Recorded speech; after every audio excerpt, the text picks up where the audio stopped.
Girl, pull up a seat. No, for real, kick off your shoes, grab that cashmere throw blanket off the back of the sofa, and get all the way comfortable. Auntie is about to pour you a cup of tea so hot it's gonna scald your spirit, cleanse your pores, and realign your damn chakras. You know how they say the devil works hard, but a woman scorned works harder?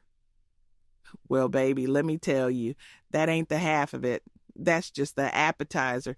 The devil might work hard, but a woman who has been pushed past the point of no return, a woman who has been lied to, disrespected, and had her kindness mistaken for weakness one too many times, honey, she doesn't just work harder. She becomes the architect of a karma so swift, so precise, so biblically epic.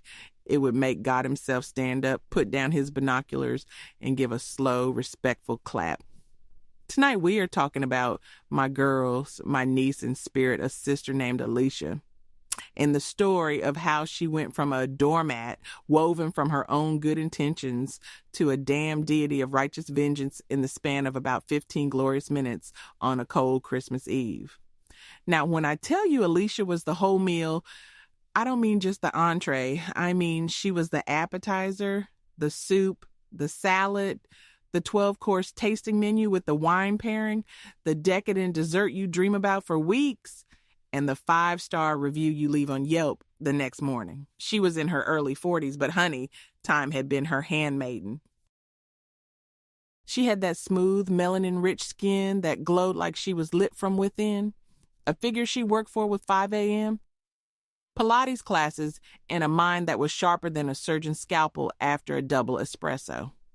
She was the founder, owner, and CEO of a chain of high-end bakeries, The Sweet Life. And baby, life was sweet indeed. She had started this empire with her great-grandma's dog-eared recipe book, a $5,000 loan from her own savings account that she'd built up since she was a teenager, and a faith that could move mountains. 10 years later, she had flagship locations in 3 states, a staff of over 100 people, whose families depended on her, and a line of artisanal baking mixes that was just about to get picked up by a major national grocery chain. A deal that was going to put her on the map for real. She wasn't just making money, she was building a legacy. One perfectly laminated croissant at a time. And that legacy had built her a beautiful life. We're talking a sprawling 5-bedroom colonial, painted a tasteful shade of dove gray with crisp white trim, nestled in the kind of gated community where the mailboxes have their own landscaping budgets. It had a wraparound porch with rocking chairs where she'd sit on summer evenings, a garden in the back that looked like it belonged at the botanical gardens, and a kitchen. Child, that kitchen. It had a 6-burner Wolf range, double Sub-Zero refrigerators, marble countertops that stayed cool to the touch, and a custom-built island the size of a king-size bed. It was a cathedral of culinary creation. Her closet? Chilly. It was a shrine to her hard work. Louboutins lined up like soldiers in every color, Chanel bags sitting on illuminated glass shelves, silk blouses from equipment arranged in a rainbow. Alicia earned that. Every single stitch of it. Every red-soled heel. But to hear her talk, you would have thought she was just a lucky little housewife who'd married well. See, Alicia was in love. The kind of deep, dumb, all-consuming love that makes a smart woman do foolish things. She was married to Kevin. 12 years they've been together, married for 10. And Kevin. Lord, where do I even begin with this trifling empty calorie of a man? He was handsome, I'll give him that.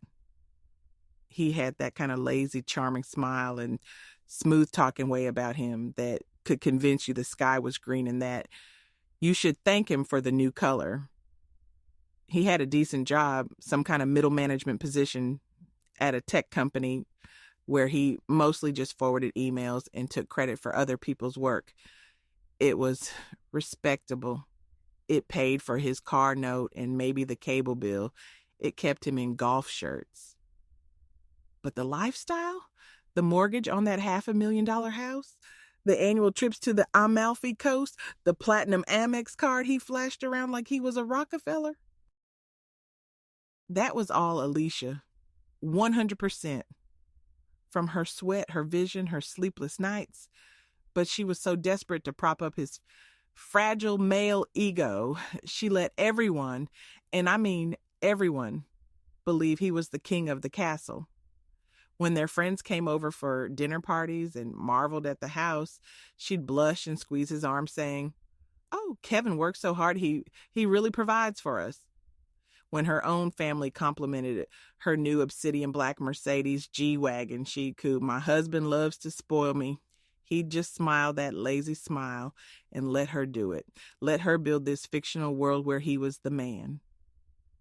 She thought she was building him up, making him feel like a man. Girl, what she was really doing was feeding a stray dog at her dinner table, and wondering why it kept trying to bite her hand. She was writing checks with her humility that his character could not begin to cash. She was watering a weed and calling it a rose, and that weed was about to grow thorns and try to choke the life out of her entire garden. The first sign of the coming storm, the first dark cloud on the horizon, arrived on a crisp Tuesday in September. It pulled up in a beat-up 20-year-old Nissan Sentra, the color of faded despair that looked like it had been in a fight with a lawnmower and lost. The car was packed to the roof with dusty cardboard boxes, trash bags full of clothes, and a whole heap of bad energy that you could feel from a block away. It was Kevin's mother, Betty. Grandma Betty. The name sounds like warm hugs and gingerbread cookies, don't it? Honey, this woman was all vinegar and gall. She was a short, stout woman with a scowl so permanent it looked like it had been carved into her face at birth. She had these little beady eyes that were always scanning, always judging, always finding fault. She moved with a sense of entitlement that would make a queen look humble. The story Kevin gave Alicia, after his mother had already pulled into the driveway and was honking the horn, mind you, was that her landlord was selling her low-income apartment building. She needed a place to stay just for a week, maybe 2 at the most, while she waited for her new senior housing application to be approved. Kevin, being the spineless mama's boy that he was, had told her to come on down from 2 states away without so much as, "Hey, baby, what do you think about my mother moving in with us indefinitely?" to the woman who paid all the bills. Alicia, bless her patient, conflict-averse heart, swallowed her shock and plastered on a hostess smile. She came out onto the porch, hugged the stiff, unyielding woman who smelled faintly of mothballs and resentment, and said, "Of course, Betty, our home is your home." Oh, baby, if only she knew how literally Betty would take that. That first week was a masterclass in psychological warfare, executed with the precision of a seasoned general. Betty would trail behind Alicia as she cleaned her own house, running a white glove finger. I kid you not, she brought her own white gloves over pristine shelves and picture frames, tutting under her breath at any microscopic speck of dust she found. "A house this big is a lot to keep up with for a working woman," she'd say, the implication hanging heavy in the air. She would stand in the doorway of that glorious kitchen while Alicia cooked, watching her every move. One night, Alicia was making a beautiful pan-seared salmon with a lemon dill sauce. Betty sniffed the air and said, "That's an interesting smell. My Kevin is used to food with a little more soul in it. Something that sticks to your ribs like a good fried pork chop." She helped with the laundry one time and managed to shrink Alicia's favorite ivory-colored silk blouse from Vince, the one she wore to sign her first big distribution deal. She just left the shrunken, ruined garment, now the size of a doll's shirt, on top of the dryer with a shrug. "These new fabrics are just so flimsy, not made to last. Give me a good, sturdy polyester blend any day." Alicia bit her tongue so hard it's a wonder it didn't bleed. She kept telling herself, it's just for a week. Be gracious. She's his mother. This is temporary. But 1 week bled into 2. 2 weeks turned into a month. Suddenly, the senior housing application was delayed.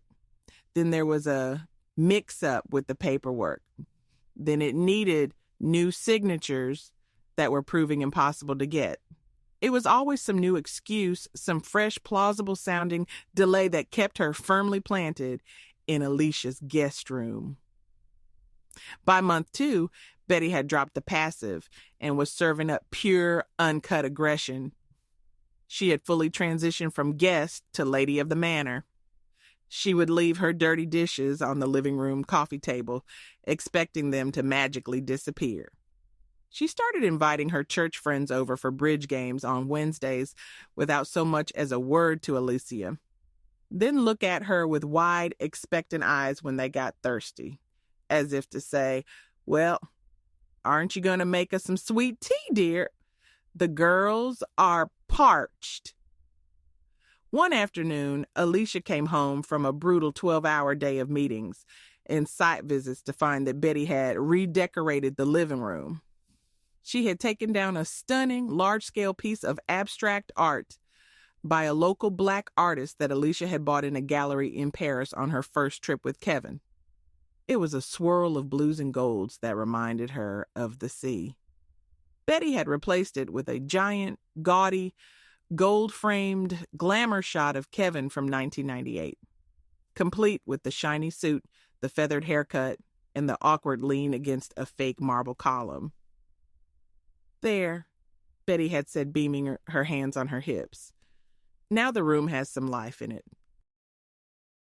We need to see the man of the house front and center, not all that confusing scribbling." Alicia just stood there, her briefcase slipping from her hand and thudding onto the Italian marble floor of the foyer. She stared at the tacky photo, a monument to bad taste, and that's when she went to Kevin. She pulled him into their master bedroom, the one room Betty hadn't yet tried to colonize, and shut the door. "Kevin, we have to talk about your mother," she whispered, her voice shaking with a rage she was struggling to contain. He immediately got that pained, martyred look on his face, the one he used when he didn't want to deal with something. "Baby, what now? I thought you two were getting along." "Getting along? Kevin, she is treating me like a servant in my own home. She redecorated the living room with that monstrosity. She criticizes everything I do, every meal I cook, every piece of clothing I own. Baby, she's just old-fashioned. That's her way of trying to help. She's been through a lot. Just be patient. Her application will come through any day now. You're overreacting. It's been 2 months, Kevin. 2 months I come home from working a 14-hour day to build this life for us, and I feel like an intruder. When is this going to end?" He sighed, running a hand over his face as if she was the source of all his troubles. "Alicia, she's my mother. What do you want me to do? Put her out on the street?" And that was it. The conversation killer. The ultimate guilt trip. He made her feel like she was the cruel one, the unreasonable one. He was a master at that particular brand of emotional jujitsu. Thanksgiving rolled around and Betty was still there, now more entrenched than ever. She insisted on sitting at the head of the dining table, Alicia's custom-made 12-foot solid oak table, and carving the 20-pound organic free-range turkey that Alicia had woken up at 5 a.m. to brine and roast to perfection. The entire meal, in front of Alicia's family and their friends, was a 2-hour-long tribute to Kevin's high school girlfriend, a woman named Brenda.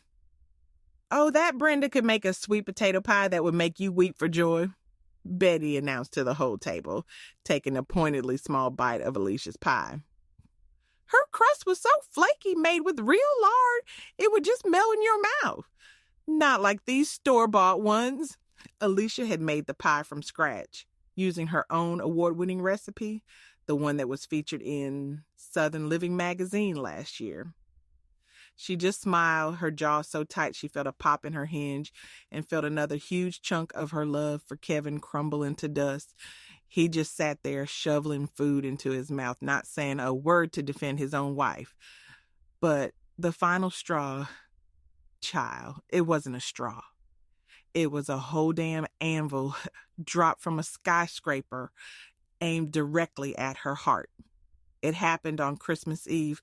The audacity, the sheer unmitigated diabolical gall of it all. The level of disrespect was so profound, it was almost performance art. Alicia had spent the day at her flagship bakery. It was pure, glorious chaos. The line was out the door and around the block from sunup to sundown. People were desperate for her famous red velvet cakes, her gingerbread bundt cakes with cream cheese frosting, her buttery, melt-in-your-mouth holiday cookies. She was in her element, wearing her CEO apron over a chic black turtleneck, personally boxing up cakes, managing the frantic energy of her staff, and feeling that deep, soul-satisfying hum of success. She was exhausted, bone-tired, but it was the good kind of tired. The kind of tired that comes from building something beautiful with your own two hands. She finally locked up around 7 p.m. It was snowing. Not a mean biting snow, but those big, fat, movie-perfect flakes that drifted down and coated the world in a blanket of quiet peace. The streetlights cast a warm golden glow on the white landscape. She got in her car, the rich smell of cinnamon and brown sugar clinging to her wool coat, and felt a wave of relief wash over her. She was going to go home, pour a glass of expensive wine, put her feet up by the fire, and try to salvage a little bit of Christmas magic with her husband. Maybe the quiet of the holiday would soften him, remind him of what they had. When she pulled through the wrought iron gates of her community and into her own heated driveway, she saw it. An unfamiliar car. A little beat-up Hyundai accent, rust creeping up from the wheel wells parked right behind Kevin's gleaming BMW. A little knot of unease tightened in her stomach. One of Betty's church friends. She thought, her heart sinking. On Christmas Eve? Really? She walked up the stone pathway to her front door, the house glowing with the warm white lights and lush evergreen garlands she had so carefully hung herself just last weekend. She unlocked the door, her fingers numb with cold, shaking the snow from her hair, and called out, "Hello? I'm home." Silence. The only sound was the crackle and pop of the logs in the grand stone fireplace. But the house felt wrong. It smelled wrong. Instead of the festive scent of the pine and clove potpourri she had simmering on the stove, there was a faint, greasy smell of cheap fried food. It was an alien smell in her pristine home. She walked through the foyer, past the magnificent 12-foot Christmas tree, dripping with a decade's worth of crystal and silver ornaments she had collected from their travels, and headed toward the dining room. And that's when she saw them. And her world didn't just stop. It shattered into a million glittering, razor-sharp pieces. There, at her polished mahogany dining table, sat her husband, Kevin. In her chair at the head of the table where she always sat his mother, Betty, holding court like a malevolent queen. And across from them sat a young woman, no older than 22 or 23. She had stringy, bleach blonde hair with dark roots, was wearing a cheap, pilly acrylic sweater, and was visibly, profoundly pregnant. The kind of pregnant that looks like she could go into labor if someone sneezed too loud. The table wasn't set with the Christmas feast Alicia had all the ingredients for in the fridge: the standing rib roast, the Gruyere potato gratin, the roasted Brussels sprouts. No. It was littered with greasy styrofoam takeout containers from a rib shack on the other side of town. There were crumpled paper napkins and red plastic cups sitting directly on her good china, her Wedgwood wedding china. A sticky-looking barbecue sauce stain was already setting on one of the pristine white plates. Alicia froze in the arched doorway, her luxurious leather briefcase still clutched in her hand. Her mind was a frantic blur, trying to process the scene. Kevin wouldn't look at her. He was staring intently at a gnawed-on rib bone on his plate, as if it held the answers to all of life's mysteries. Betty, on the other hand, was staring right at her. A smug, triumphant smirk played on her lips. It was the look of a predator who had finally cornered its prey. The pregnant girl, whose name she would soon learn was Crystal, just looked scared and out of her depth, her hands wrapped protectively around her swollen belly. The silence in that room was a living thing. It was thick and heavy and suffocating. It felt like an eternity, but it was probably only a minute. Finally, Betty delicately dabbed her lips with a paper napkin, pushed her chair back with a scrape against the hardwood floor, and stood up. She looked Alicia up and down, from her flour-dusted Louboutin boots to her tired face, and her eyes were filled with a disgust so potent it was almost theatrical. "Alicia," she said, her voice dripping with a fake syrupy sweetness that was more insulting than any shout. "You're finally home from playing in your little shop. Good. This will save us the trouble of having to call you." Alicia didn't say a word. She couldn't. Her mind was racing, trying to make sense of the nightmare tableau in front of her. A strange, icy calm was beginning to spread through her veins, pushing out the shock. It was the calm before the hurricane. Betty gestured with a perfectly manicured hand, a manicure Alicia had paid for with a spa gift certificate she'd given her for her birthday, toward the pregnant girl. "This is Crystal. She is carrying my grandchild, my son's heir, my legacy." Alicia's eyes flickered to Kevin. He flinched like he'd been struck, but he still wouldn't meet her gaze. He just sank lower in his chair, the very picture of a pathetic, gutless coward. Betty's voice rose, gaining strength and a perverse, self-righteous power with every word. "My son needs a real family. He needs a woman who can give him an heir. A woman who understands that her place is in the home, supporting her husband, making his life comfortable. Not a barren career mule who is more interested in her spreadsheets and her sugar than in being a proper wife. A barren career mule." The words hung in the air, sharp and poisonous. After all the years of trying, all the invasive tests, all the doctor's appointments, all the hope and the crushing disappointment each month, all the quiet shared tears and the devastating conclusion that they couldn't conceive naturally, the grief that she thought they had navigated together as a team.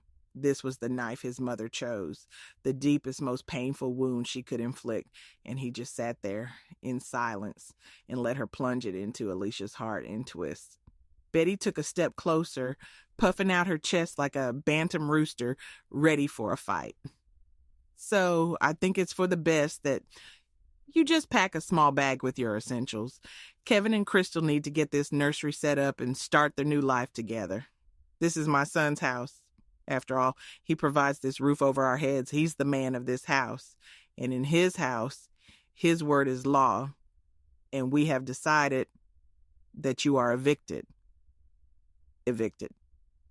The word echoed in the silent room. Evicted. From the house she had bought with the first massive profits from her bakery 2 full years before she even married Kevin.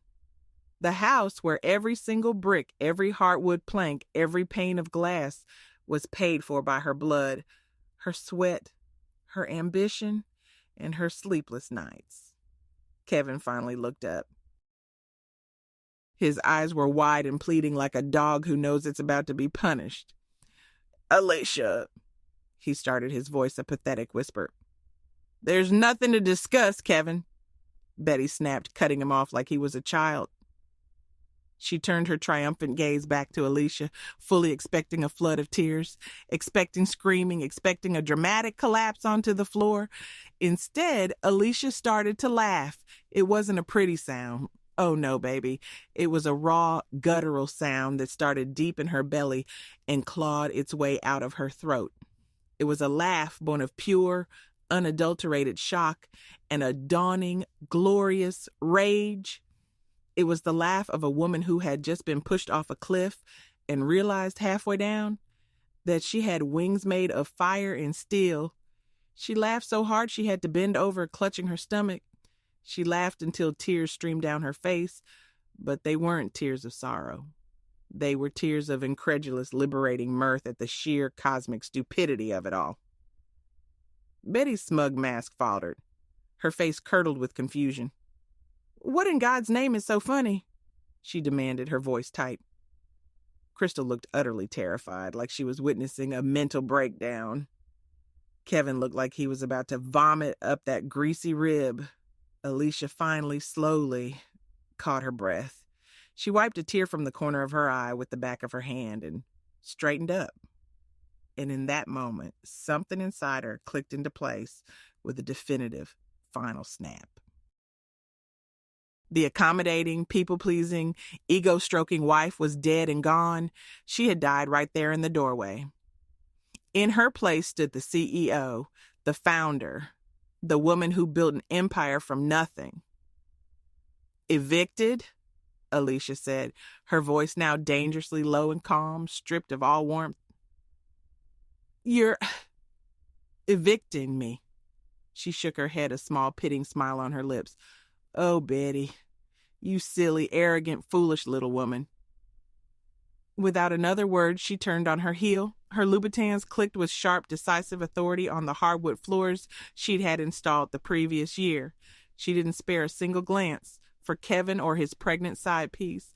She walked with the purpose of a general on a battlefield, straight into the living room, to the grand built-in bookshelf beside the fireplace. Behind a row of leather-bound classic novels, her first edition collection, she pressed a discreet, hidden button. A panel slid silently open, revealing a small digital safe. Betty's eyes widened in confusion. "What is that? What are you doing? Kevin, what is she doing?" Alicia ignored her. She calmly punched in the 6-digit code, her own mother's birthday, a date Kevin had never bothered to remember, and the safe clicked open with a satisfying thunk. She reached inside and pulled out a thick sheaf of official-looking documents, held together by a large black binder clip. She walked back to the dining room, holding the papers in her hand like a scepter. She didn't stop in the doorway this time. She walked right up to the table and stood at the head of it, in the spot Betty had so arrogantly occupied just moments before, and looked down at the three of them. They were her jury, and she was about to be the judge. "You see, Betty," Alicia began, her voice as smooth and cold as polished granite, "you and your spineless son here seem to be operating under a very serious, very expensive misunderstanding. You keep talking about my son's house. You seem to be under the delusion that Kevin, my dear husband, is the king of this castle, the provider of all this." She unclipped the papers and held up the top sheet, letting it flutter slightly in the still air. "This," she announced to the silent, stunned room, "is a property deed, the legal official ironclad deed for the property located at 214 Oakwood Lane, Ashburn, Virginia. That's this house, in case you were confused." She cleared her throat and began to read, her voice ringing with clarity and power, each word a hammer blow. "This deed made on the 15th day of August 2010 between the seller, the Thompson Living Trust, and the buyer." She paused for a delicious, dramatic beat, her eyes locking directly onto Betty's, which were now wide with dawning horror. "Alicia Jeanette Franklin." She let the name hang in the air for a moment. "Franklin. That was my maiden name. You might notice, Betty, a certain name that is conspicuously absent from this legal document. And that name is Kevin, any version of it. No Kevin, no K. Williams, nothing." She finally looked at her husband, who had gone from pale to a ghostly, translucent shade of gray. "I bought this house, Kevin, with my own money and cash 2 full years before I made the biggest mistake of my life and married you. My name and my name alone is on this deed. My name and my name alone is on the mortgage, which, by the way, was paid off in full 3 years ago by a bonus I received from my company. According to the Commonwealth of Virginia and the United States government, You, Kevin, are nothing more than a long-term guest, a resident with no legal rights of ownership. Just like your mother. The color drained completely from Betty's face. The smugness was gone, replaced by a slack-jawed, sputtering horror. Crystal was looking back and forth between them, the dim bulb in her little brain finally flickering on as she realized she had hitched her wagon to a broke-down mule, not a prize-winning stallion. Alicia wasn't done. Oh no, child, she was just getting warmed up. This was the performance of a lifetime. So, you see, she continued, her voice now dripping with ice, you can't evict me from my own house. It's legally, factually, and fundamentally impossible.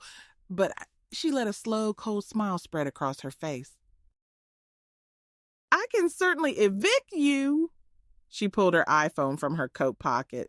Her hands were as steady as a rock. Betty finally found her voice, a panicked, screechy squawk. What are you doing? You put that phone down. This is a family matter. I'm calling the police, Alicia said calmly as she dialed 911. Her thumb pressed the call button with finality. Yes, hello. I would like to report 3 trespassers at my residence. She recited her address with perfect, cool clarity. No, operator, they're not armed. Just incredibly, breathtakingly stupid. You can't do this to us, Betty shrieked, her composure shattering completely into a million pieces of panicked rage. This is my son's home. Kevin, say something. Tell her. For God's sake, do something, you useless boy. Kevin just sat there, a mannequin in a horror film, paralyzed by his own cowardice and the spectacular implosion of his comfortable life. He opened his mouth, but only a little squeak came out. Alicia turned her gaze on him, and the look in her eyes was no longer anger or hurt. It was something far worse. It was pure, unadulterated contempt. You wanted to be a man for your mommy, didn't you, Kevin? She said, her voice low and devastatingly quiet. You wanted to puff out your chest and be the big man who puts his cheating, pregnant girlfriend in his wife's place. The big provider. Well, here's your chance to be a man. She gestured with a flick of her wrist toward the front door, the snow swirling outside in the darkness. Go on. Take your mother and your legacy and get out of my house. You wanted to be the man your mama always told you were? Go live in her basement. Oh, wait, she added, her lips curling into a cruel, beautiful smile. She doesn't have one, does she? I guess you'll have to figure that out. Go provide. The distant wail of sirens began to cut through the quiet of the snowy Christmas Eve. The sound grew louder, closer, a glorious symphony of justice arriving right on schedule. A moment later, the doorbell chimed, loud and authoritative. Alicia walked to the door, her posture ramrod straight, and opened it to find 2 uniformed police officers standing on her porch, their faces grim in the cold night air. Ma'am, you reported a trespassing? One of them asked, his breath fogging in front of him. Yes, officer. Thank you for coming so quickly, Alicia said, her voice the epitome of calm control. She stepped aside. They're right in the dining room, my husband, soon-to-be ex-husband, his mother, and his mistress. They've been asked to leave my property and are refusing to do so. The officers stepped inside, their boots making wet prints on the marble. Their presence, their uniforms, their simple authority sucking all the air out of the room. The scene in the dining room was pathetic. Betty was sputtering, trying to launch into a rambling, hysterical explanation about how this was all a misunderstanding, that this was her son's house. Kevin was still frozen, a statue of failure.